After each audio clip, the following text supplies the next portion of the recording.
that.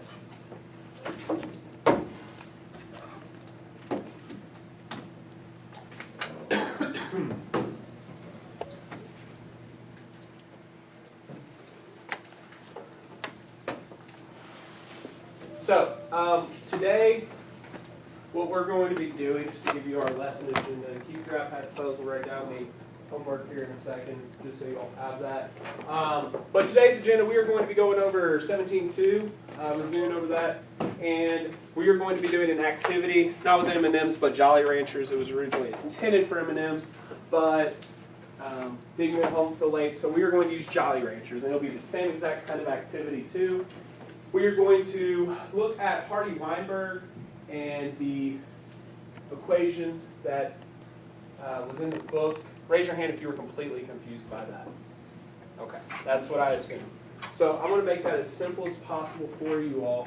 And we're going to cover that after the lesson, after the quiz. That way, what we'll be able to do is focus on the material, take the quiz, do well on that, and then we'll go into the worksheet with those math problems. That'll be a little bit harder for you all. We can have more time dedicated to that. And whatever time's left, you can work on your homework and exit slip. So I know we talked about before, your homework over the break is the day 33 stuff. And just so you have that written down, what I want you to do is relax and have fun, no homework. Okay? So, wait, you don't. April Fools, no homework for you. I did it! Oh my god. So, Are you serious? We don't have any yeah, no homework. So, what I will say is if you look in your book, the section's only 3 pages, I think, so it's not a lot of information anyway. We're just going to cover it like a normal class in that Tuesday we're back. I will not hold you all responsible for book notes, so don't worry about that. There's no homework. Relax. If you've already done it, you're ahead of the game. If you are someone who has a borderline grade, it might be a good idea to go ahead and do those notes and really focus and get ready for this next test that's coming 2 weeks after we come back, okay? So I know it seems like a while away, but it is relatively close when you talk about class times, okay? So, with that being said, last night's lesson was over evolution as genetic change, and today what I really want to focus on is this objective. Let's go ahead and read it out loud. I will examine how natural selection affects single gene and polygenic traits. And the second one. I will analyze what genetic drift is. And this is what happens when your power goes out before you save your PowerPoint. We're going to focus really hardcore on this second one, okay? Analyzing what genetic drift is, and we're going to really work with genetic drift and do a little activity for it as well. That's that M&M activity we were talking about, okay? So, first thing we talked about in our slides was fitness. And who can define fitness for me? Talked about it in several sections. Olivia. The ability of a species to reproduce and Exactly. The ability for an organism to survive and reproduce in its environment. That's plain and simple, that's fitness. If you have a high fitness, you're going to survive, you're going to have babies. Those babies are going to have babies and so forth. If you have a low fitness, it's going to be the opposite of that. Okay? So, the first thing we talked about was natural selection on single gene traits. Okay? And if you want to take notes, feel free to take notes. You know, but your iPad's back. So single gene traits, we're going to see natural selection affect the allele frequency for them. And when we talk about evolution, remember, in genetic terms, it's going to be a change in the frequency of alleles. And the example we had were with those lizards. And the lizards are similar to the polar bears we looked at as well. Okay? So it's one trait that's being affected by natural selection depending on whatever environment they live in. So the lizards we saw, the ones that were best able to survive on that picture were the brown. And if you look at the initial population, we have 80% brown, 10% red, and 10% black. And after 30 generations, we have 40% brown and 60% black. So we do see a shift. Red is no longer there. So what I want you all to do, is we talked about several different examples of natural selection before. So in your small groups, we'll start with seat number 1. We'll get all the way around the table today. So start with seat number 1, take 30 seconds, come up with another example of how natural selection can act on a single gene trait. Okay, so another example of this happening. Ready? Go. Not camouflage. I have no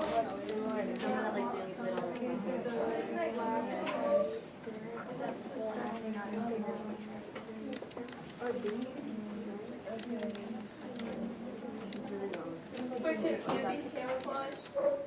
You can use a different example. It's like, Just can't use something other. it's like red. Or that single trait. Or like, Okay, so let's go. It's 11:28, table 2. What did you all come up with, Kelsey? Like beaks. Okay, so beak size.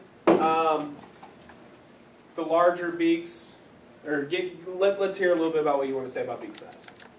So like in an environment where like birds eat insects out of a tree, their beak might be longer. Okay, all right. So that beak's going to be longer, more able to get to where insects might be. All right. Did anybody else come up with any for single gene traits? No, I just have a question. Okay. I just don't understand, like, isn't this like the same thing as camouflage? Well, yeah, that's what I said. It could be camouflage. Just use a different one other than a lizard. So camouflage would be like the color. So with this brown lizard and the black lizard, we're probably talking in an area of like a rainforest where there's a lot of darker colors. That red might stand out and they'll be more likely to get eaten. I just don't understand how it ties to natural selection. Like, does it do color? What do you mean? Like, I don't understand how like color like ties to natural selection.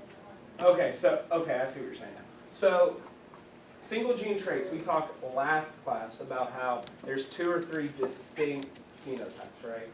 So for humans, we have like attached earlobes or detached earlobes.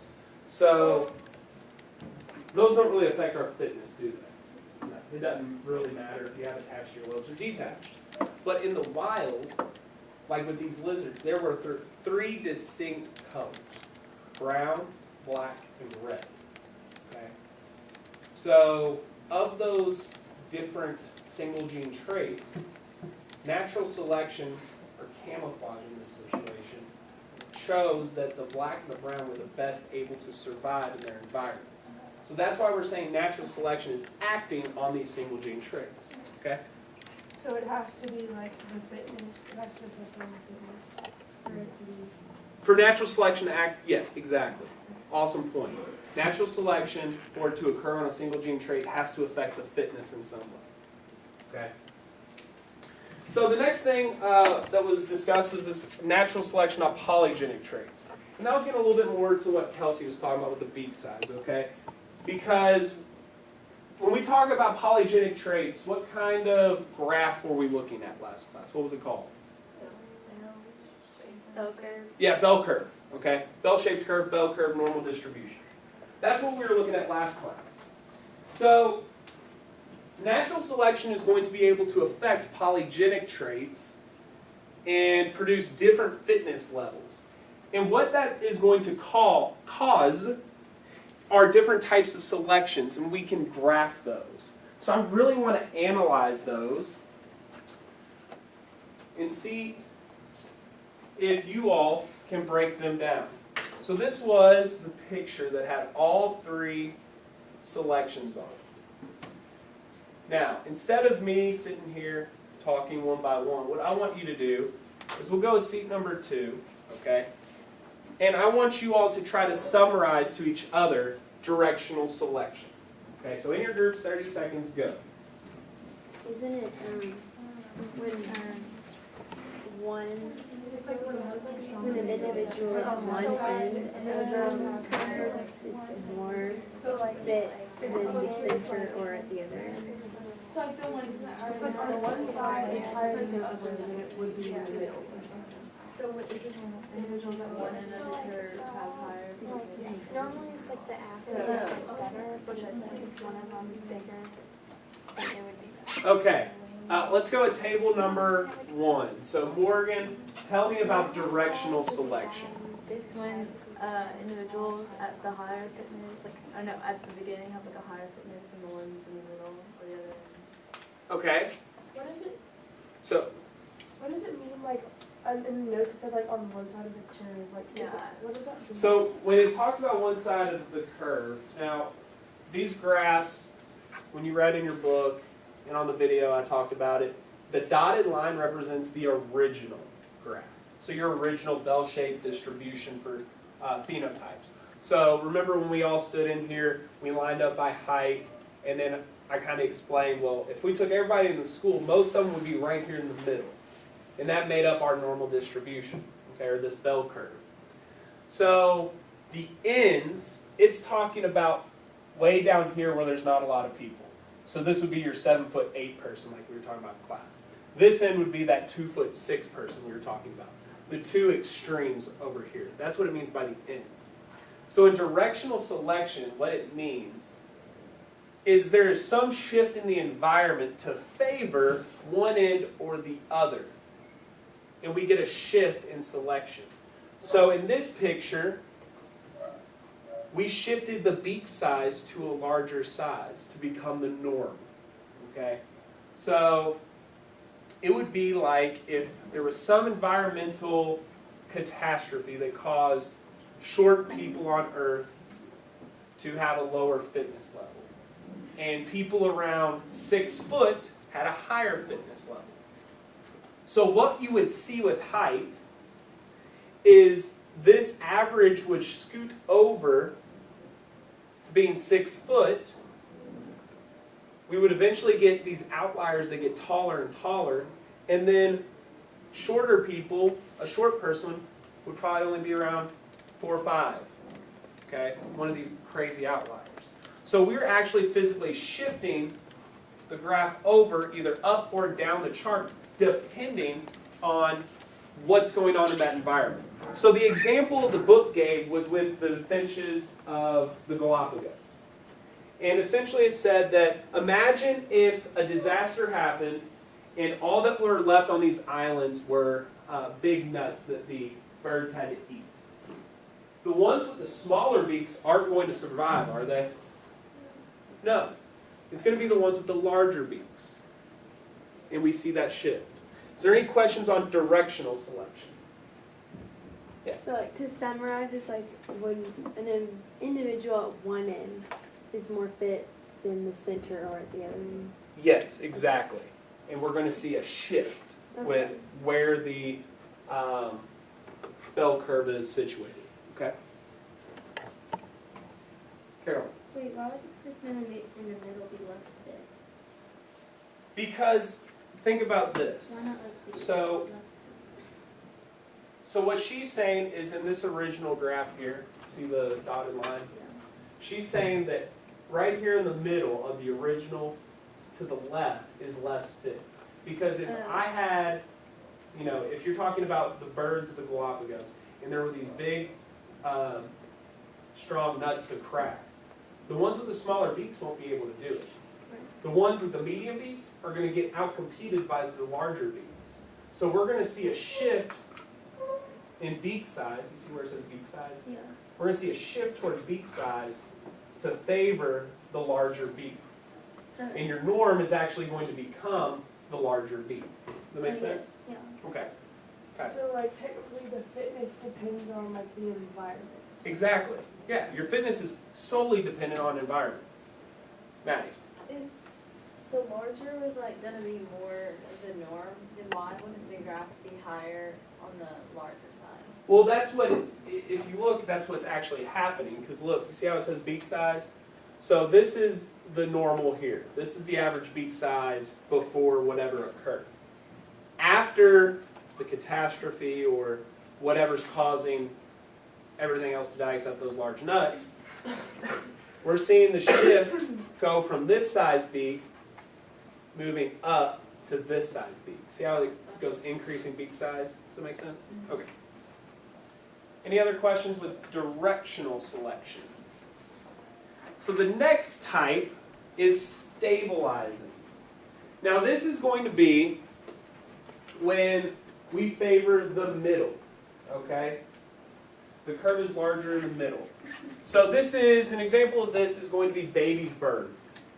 I thought that was a good way to explain it because if you're a mom, do you want to give birth to a 15-pound baby?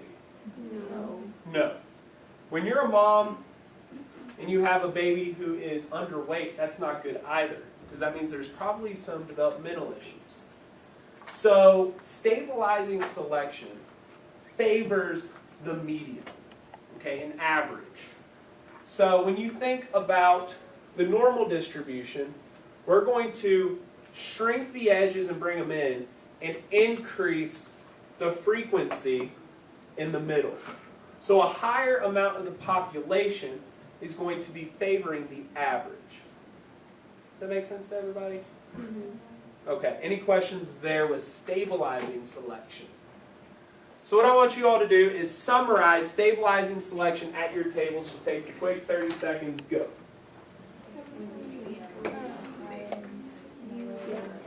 Seat number 3. In the middle, How to remember. has a higher fitness. And then they have a higher fitness.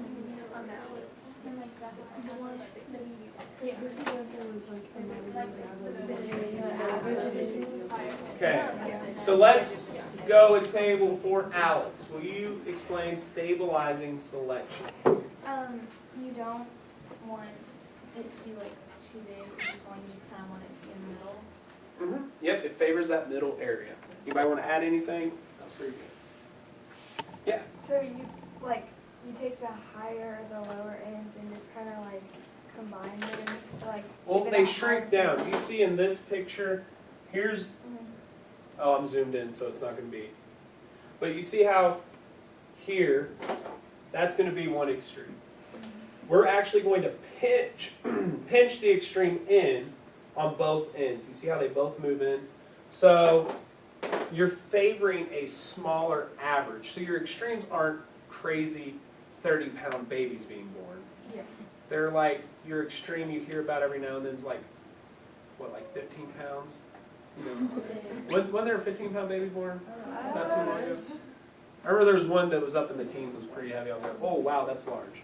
But your larger is going to come down. You don't get a lot of those at all. You're going to be within, an average range. Kylie.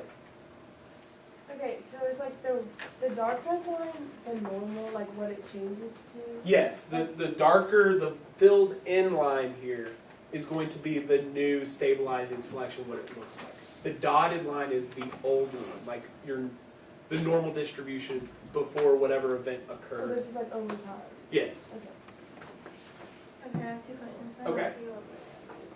Those are So good questions. stabilizing selection, is it like, when you say like they favor the middle and stuff, do you mean like scientists or like? No, I'm talking about organism survival.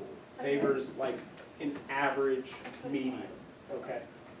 And then also, so it's like when, is the fitness pretty higher in the middle than on those sides? Yes. Yes. Exactly. Okay. So the last one, disruptive selection. This is going to be where either end or both ends are going to have a higher fitness than the average or in the middle. So to go back to our example of the birds, okay, and the beaks, it's going to be an island where the birds with the larger beaks are outcompeting the ones in the middle, eating all the nuts up. And the ones with the smaller beaks are doing a better job getting the berries or insects. And they're outcompeting the medium ones. If all the berries and the bugs are gone and all the nuts are gone, what do the medium birds eat if they get outcompeted? Nothing. Nothing. So both ends are favored over the middle in disruptive selection. And one important thing to remember about disruptive selection is what do you all kind of start to notice here in the middle on this graph? So what, over time, what do you think might happen? What? 2 phenotypes. Exactly. Awesome job. 2 phenotypes might occur to where instead of getting a nice bell-shaped curve, we're going to have 2 separate bell curves representing 2 distinct phenotypes. You're either going to have a large beak or you're going to have a small beak. So in your groups, take 30 seconds and let's go ahead and summarize disruptive selection. Go. So apparently there's one of those. I'm confused on it.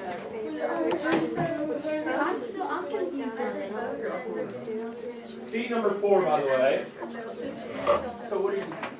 Like, I don't get, why would the average be less in the middle? Right. And that's like a reason to survive. Yeah. Like, what is So that? like 2 bell curves. Not necessarily. This is saying if the smaller beak birds are able to get to the bugs in the nest, they're going to be able to eat those quicker and better than the medium-shaped birds, right? If the nuts, if the ones with the larger beaks are better able to get it, I did my own nuts and I did the ones for the they're going to middle. outcompete the middle birds too, right? Yeah. So on an island where you have both big beak birds and small beak birds outcompeting the middle, It actually helps. the middle more. can't survive when I there's 2 read it and competitors. then I go. Food source, right? So the mediums in the study die because they're not as well adapted as the ones at the other end. So if it's really bad, then why are they This is saying like something causes them. Yeah, there's an event that occurs that causes disruptive selection to happen. Okay. Does that make sense? Yeah. Okay. All right, so I was like, there's one table I would call them. Kennedy, go ahead. Okay, so both ends are getting more like food and nutrients, and the average or middle doesn't get any, so the ends have higher fitness, which can lead to. Exactly. All right, anybody want to add anything? That was pretty good. Okay, any other questions with the different types of selection? Emery? So it has like 2 different bell curves, you say? Eventually, it can lead to 2 different bell curves on here. Okay? Do you see how already it's kind of starting to take the shape? Yeah. So imagine over time, what's going to happen is this dip is going to get lower and lower, and eventually we're going to have 2 separate bell curves going on here, which means we have 2 distinct phenotypes Okay. occurring. Okay? Any other questions there? All right, I'm going to zoom out and delete this stray mark that I put on the board. I'm going to zoom in. So the next part we talked about was genetic drift. Okay? And genetic drift occurs when an allele becomes more prevalent or less prevalent simply based on chance. I looked at your pre-assessment, okay? That pre-test we took a couple classes ago, and none of you all got this question right. And it was, genetic drift occurs how? And it's by chance. Random chance. Okay? That's what we call genetic drift. So you read in your book a little bit about this. I want you all to take 30 seconds, talk about it. What were some of the sources that could cause genetic drift? Go. I think, was it mutations in them? Oh, yeah, natural selection. Oh, one of them was like Group decide, groups decide to form changes.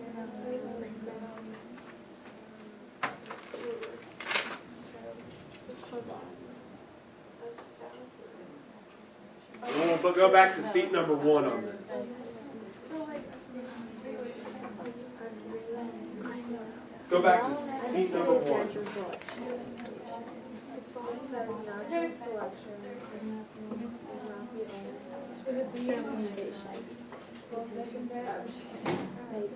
All right. So let's go with table number 4. What did you all come up with?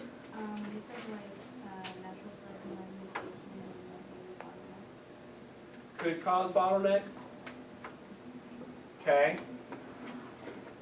Anybody else come up with anything? She said mutation and natural selection.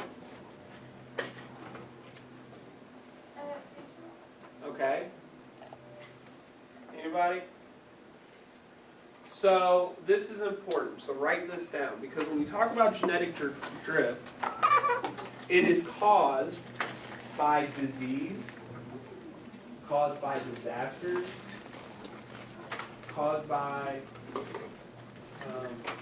some natural thing that occurs to knock out a large part of the population. Humans can be a part of genetic drift. How can humans be a part of genetic drift? Eating all the cows. Eating all the cows, killing other species, Cutting down the trees. cutting down trees. Exactly. These are the things that can cause genetic drift. And the first type of genetic drift we see is the bottleneck effect. And the bottleneck effect, does everybody know what a bottle looks like? I would hope. Just in case you didn't. So, we have our bottle. Here's our little top. Okay, more like a 5-gallon drum, but it's okay. So, there's our bottle. So, here is the population, and we're moving up with time, okay? So, time is over here. So as time goes on, this population is surviving, it's reproducing fine. But at some point, right in this time frame, there was some disaster, disease, humans hunting, that caused the population to be severely reduced. Now think about it. If the population is severely reduced, is there going to be the same allele frequency as in this large population? No. No. So when this small population tries to grow back, they're not going to have as much genetic diversity. So what I did for you, I wanted to find a real-life example to kind of relate this to something we can see today. So I found an example of bottleneck effect happening, and we still see the results of it today. It happened back in the end of the 19th century. And it was with northern elephant seals. And it was right around the 1890s where humans were hunting these northern elephant seals. And their population dropped to 20 individuals.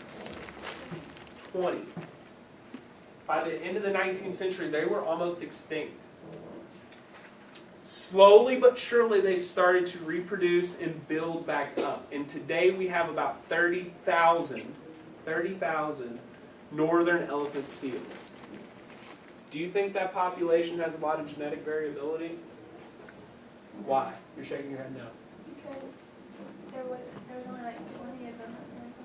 There's only 20 of them left, which means if you're getting a population going and you want to increase your numbers, what do you have to do? Random. You're going to have to reproduce with your own family. I mean, there's no genetic variability. There's inbreeding going on. And if we saw with the blue people of Troublesome Creek in Kentucky, you get inbreeding, there's going to be diseases. There's going to be bad things that happen as a result of that. What happened in Kentucky? What? The blue people of Troublesome Creek? Yeah, that was they were from Kentucky. That was the video we watched with the blue skin people. So you might have been sick that day. But we looked at blue people of Kentucky, and it was because of a rare disease they had that came as a result of inbreeding. So the second type of genetic drift that we talked about was the founder's effect.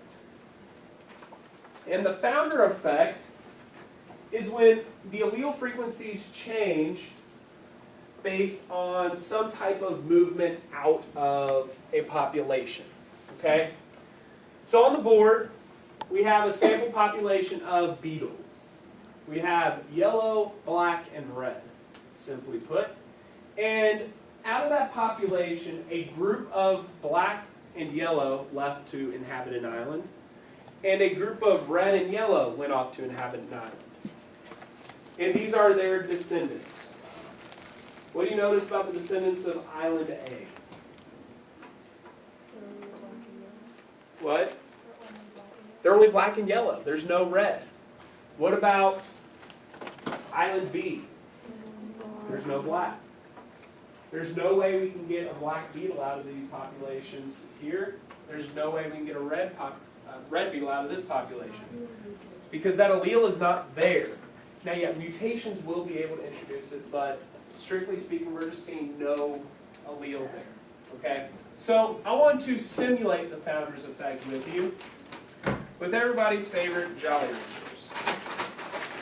So what I want you to do is I'm going to come around and everybody take one Jolly Rancher, and you all are going to calculate your frequency of colors or flavors for your Jolly Rancher. So there's 4 of you at the table, so it should be easy when you do this, because it'll either be 25%, 50%, 75%, or 100% for colors, right?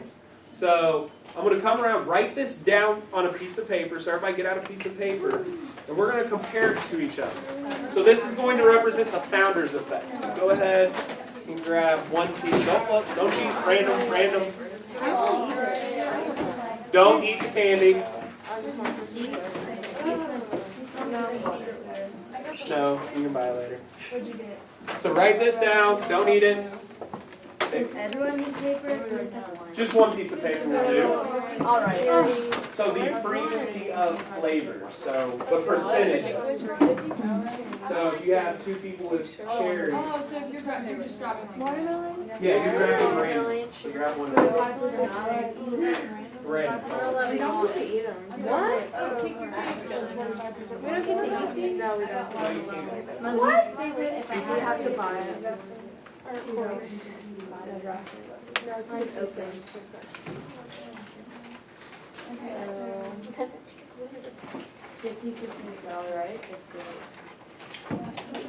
After you take your data, if you want to go ahead and eat them. Thank you. That was open. So, what did you have again? Write down your stuff. Okay.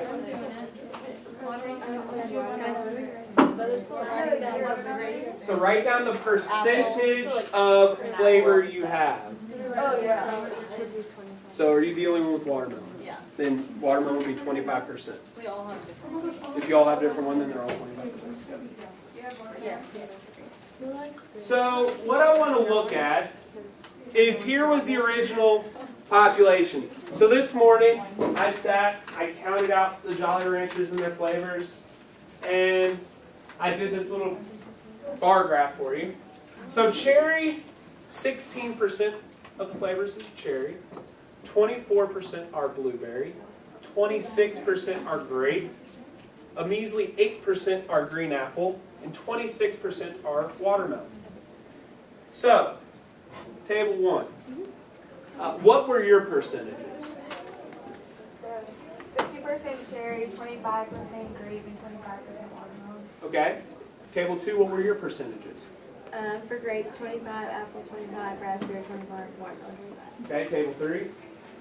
Watermelon 25, 3 raspberries 25, and 3. Okay, and table 4, what were your percentages? 75% watermelon, 25% Okay, so now I want to ask you all a question. Okay, so when we look at this, what do you notice about your island populations? If we're representing each table as an island, and these flavors as different animals leaving the island for to inhabit new islands, what do you notice about your all's island populations? What are they different from? The other island. Okay. Like some animals won't. Like say, you won't get like a green apple on our island because you didn't have one originally. Exactly. Good observation, Alex. Really good. So what happens if there's no more green apples? Can you get a green apple from a cherry and a blueberry? No. These Jolly Ranchers, I want you to think about as alleles and traits. Okay? So we did a fun little activity. You get to eat candy. We did all these percentages. Number 1, look at them compared to the original population. They're different, right? That's the founder's effect. That's genetic drift. Because now your population is going to grow and reproduce. And what flavors don't you have? Apple Blue and raspberry. Apple and blue raspberry. So your island will never know what apple and blue raspberry are. And as we grow and develop, the diversity is going to be a little bit smaller. You only have 3 flavors. Didn't you? You all only have 3. We have 2. You have 2. Okay. Group 4 only had 2 flavors to choose from. Imagine if I had all this candy and I only had 2 flavors to choose from. Probably wouldn't be as delicious or fun to get candy. Think about now in terms of alleles. Okay? Less alleles mean less genetic diversity. Does that make sense to everybody? Okay. Oh, if you are missing, like, since if you were missing candy, and let's say it's like the candy that would be needed for a higher fitness of the environment, is that how they start, like, being killed off? Because they can't. Yeah, if they don't have a high fitness, like let's say, If they're missing, what would what two, Watermelon and green apple. watermelon and green apple. Let's say on their island, they have a bunch of people who love green apple Jolly Ranchers, but they hate watermelon. So they're going to eat all the green apple, and the watermelon's going to die, and eventually watermelon's going to be the only flavor left on that island because they had a better fitness. So the ones, when you get the founder effect, then you get into natural selection, because then the ones with the highest fitness will survive and reproduce.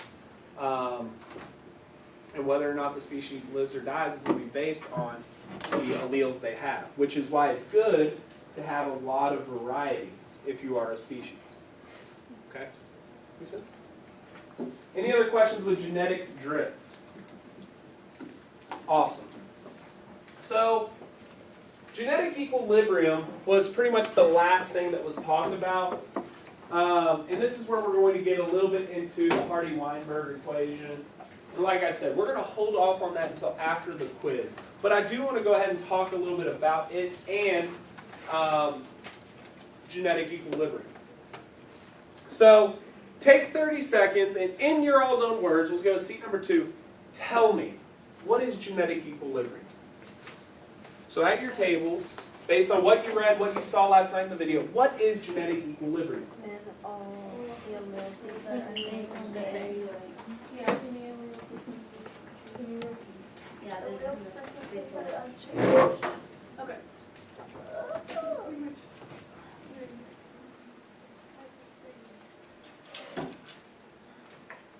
Okay, so not a lot of talking, so I'm going to assume you're done. So Emery, what is genetic equilibrium? Between all the allele frequencies stay the same. Okay, when we see a frequency of alleles staying the same, and there are going to be several conditions that can happen that can mess up our equilibrium. And that's kind of how this Hardy-Weinberg principle came into effect. Because what he did was he took the alleles and the frequency of them and made this big equation to kind of say, if the frequency of alleles and genotypes do not match this formula, this hypothetical population, then we are not at equilibrium. Genetic equilibrium does not exist. So his whole principle and the equation he has is similar to Punnett squares in the fact that we can predict the offspring, but instead of just an individual, it's for an entire population. Okay? So, what were the 5 things that can disrupt the Hardy-Weinberg population, or prediction, and genetic equilibrium? Can I, do you want to remove me? Give me one.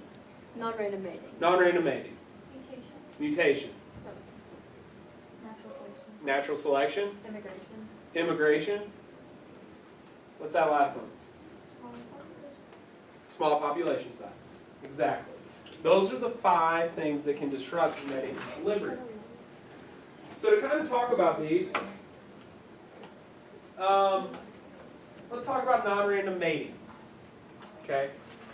So this is when individuals are going to be reproducing, not at random, but based on fitness levels, if you will. So, which mate has the best song, the best looks, the best dance?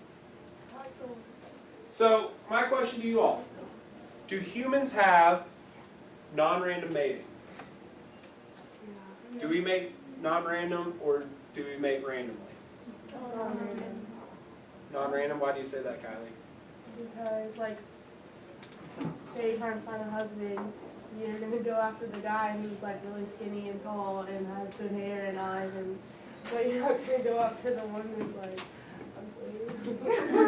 So, what we learned today is Kylie's shallow. Yeah, Kylie. And the good person. But she brings up a good point, because Kylie, what you just described is your type of guy.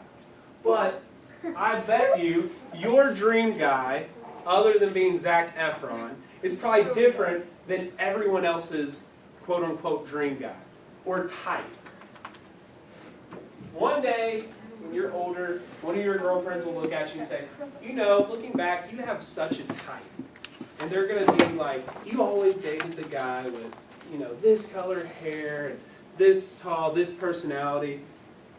And that's because we mate non-random. We know what we like as humans, okay? We go through that process called sexual selection, where the equilibrium is thrown off because we choose who we want to be with. Olivia. Isn't it like the same as like the horse breeding? Yeah, that's artificial selection. So we're the source there of the non-random mating. Yes. But we still like pick what we want. Mhm. Okay.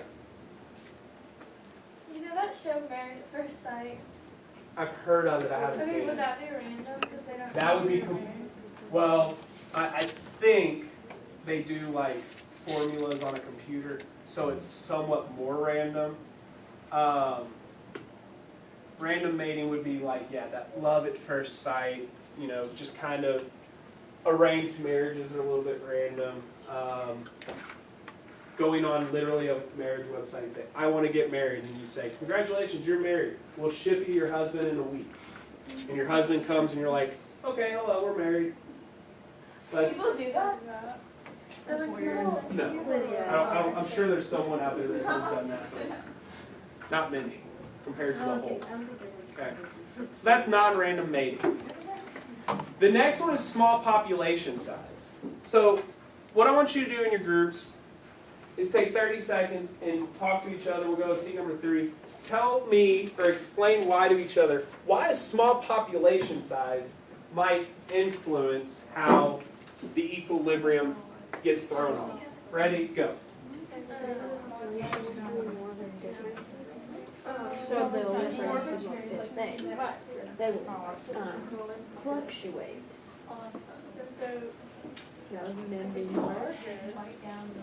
So, if you were smaller population, will it stay the same?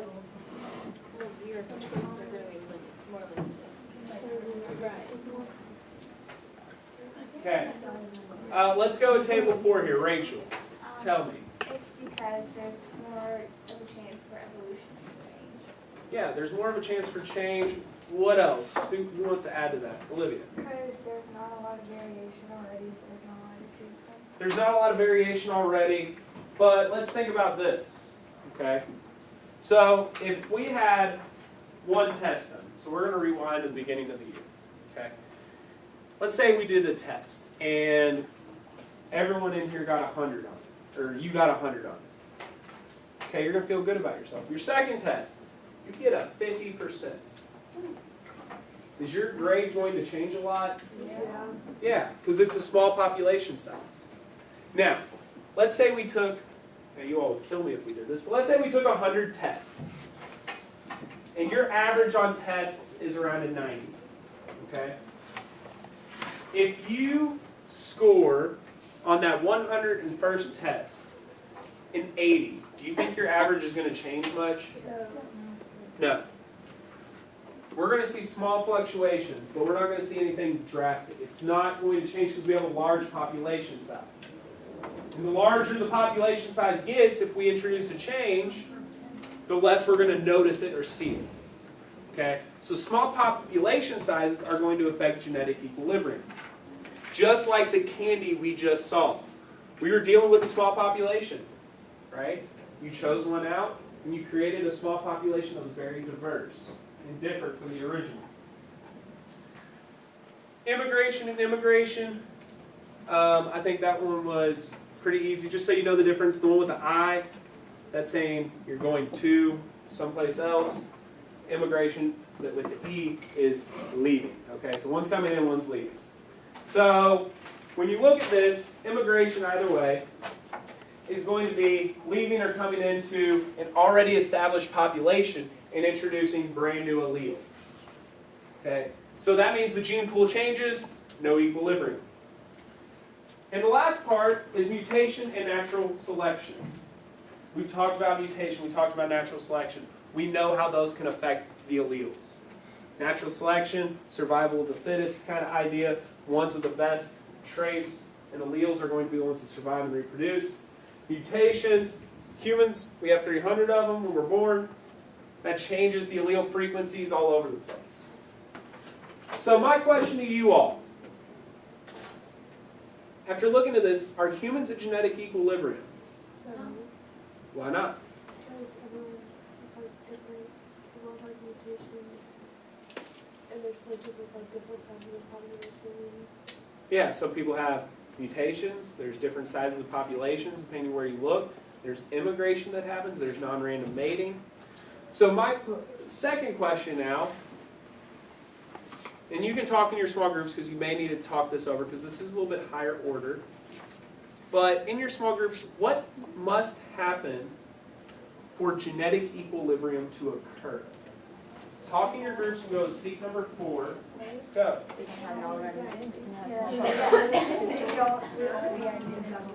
Yeah. For genetic equilibrium to occur, what must happen? What'd you say?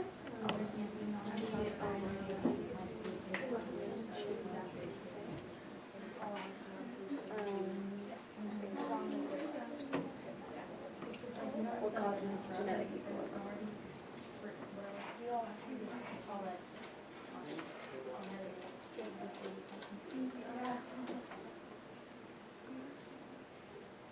All right, so give me one, Kylie. Okay, well, I said that we would all have to be like perfect. Okay, with no mutations. no mutations. Maddie. I was just really confused on the question. Okay. Like, we would all do the same? Like, I don't know. Well, we would have to be the same, but let's think about this, okay? So let me kind of, like I said, it was a little bit higher order. What were you? I was just gonna say none of that. None of that. That's essentially, what are you going to say? What makes us like no immigration so that So think about this. If those 5 things that we just talked about disrupt genetic equilibrium, then when we talk about things that cause genetic equilibrium to happen, it'd be random mating, large population size, no immigration or immigration, no mutation, and no natural selection occurring. So the opposite of the 5 things that disrupt it would cause it. Does that make sense to everybody? Carolyn. So is there anything that's actually doing that, like that happening? I Um, feel like a lot of things have at least one of them. there's a lot of like insects that do fill most of these in, bacteria. But when you talk about, I mean, you can think about larger species we talked about. Humans, we definitely don't.